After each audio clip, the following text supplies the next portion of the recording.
स्वागत है आपका हिस्ट्री क्लासेस में। इससे पहले अपन ने जो महाभारत कालीन समाज के बारे में पढ़ा था, उससे कुछ महत्वपूर्ण क्वेश्चन हैं जो पूछे जाते हैं। तो क्वेश्चन नंबर है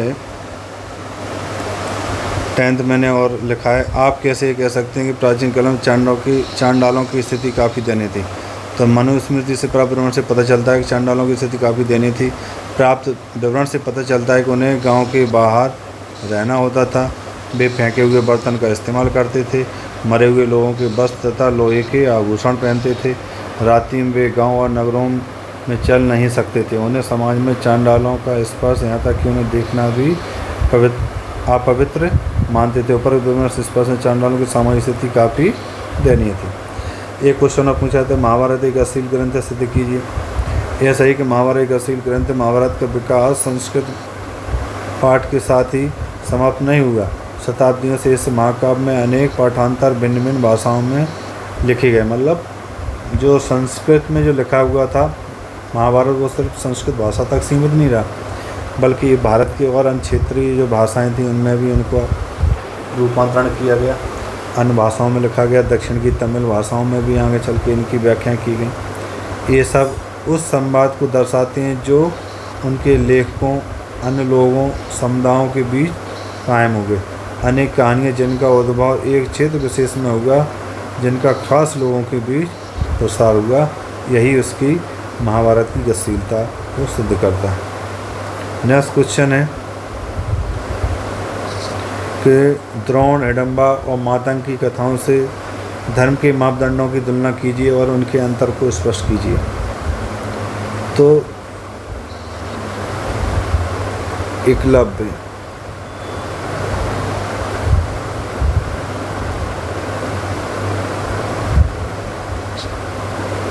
कौन था? एकलव्य।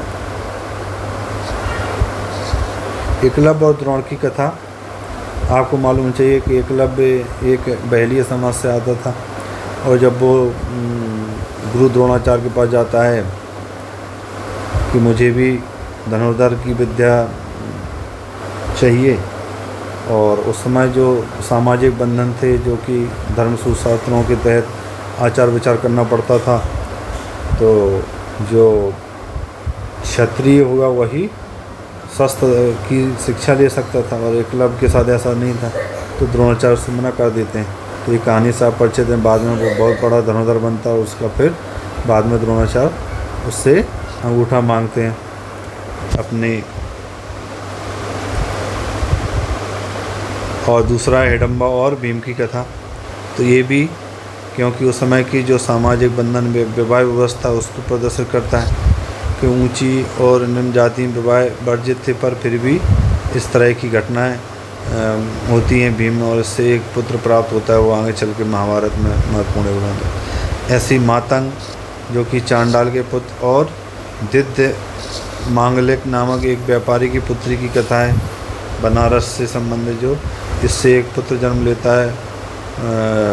मांडव कुमार जो 3 वेदों का वेद अध्ययन करता है, बाद में जब यही मातंग उससे भिक्षा लेने जाता है तो बताते तुम चांडाल हो और तुम्हें हम कैसे भिक्षा देते हैं। तब वो मातंग उसको बताते हैं उसकी पत्नी को, तब उसको याद आता है कि मैं किसी और का पुत्र नहीं बल्कि एक चांडाल का ही पुत्र हूँ। तो मातंग जिनने कहा था कि जन्म पर गर्भ है वह अज्ञानी है, वे भेंट के पात्र नहीं हैं। इसके विपरीत जो लोग दोष मुक्त हैं वे भेंट के योग्य हैं। उपरोक्त तीनों कथा महाभारत कालीन धर्मशास्त्र और धर्मसूत्रों के अनुसार बताए गए सामाजिक बंधनों के विपरीत कार्यों की पुष्टि करते हैं और सामाजिक तनाव को प्रदर्शित करते हैं। और कुछ पुस्तकें भी मिलती हैं, जैसे भरत मुनि की नाट्यशास्त्र, पाणिनि की अष्टाध्यायी और त्रिपिटक बौद्ध ग्रंथ से महत्वपूर्ण संबंध रखते हैं।